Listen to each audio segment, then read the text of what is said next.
Në mjediset e Muzeut Historik Osokuka, maturantët patën mundësinë të takojnë dhe të bisedojnë me shkrimtarin Stefan Çapalikun, i ftuar në kuadër të muajit të letërsisë. Çapaliku foli për rëndësinë e letrave dhe për faktin shqetësues të rënies së leximit tek të rinjt. Takimi është në kuadër të tetorit letërsisë. Tetori është një muaj i cili krijon kontaktet reale të përditshme midis shkrimtarit dhe lexuesit.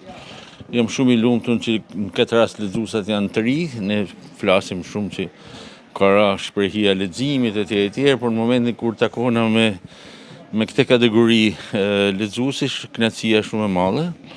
Prandaj edhe ftesa është prit me entuziazëm. Sigurisht i ka po kërkon vëmendje shumë të madhe edhe nga ana e medias, edhe nga ana e shoqërisë civile në përgjithësi. Sigurisht askush nuk njeh mirë, nuk është vetëm problemi i humbjes së raportit shkrimtarit me lexuesin, është problemi i raportit të njeriut me dijen. Mesazhi është me vazhdu me pas këto kontakte. Kontaktet janë të domosdoshme, me zhvillu vazhdimisht lexime, leximet me kanë lexime publike, me qarkullu midis njëri tjetrit librin, mendoj sa më larg kulturës digjitale.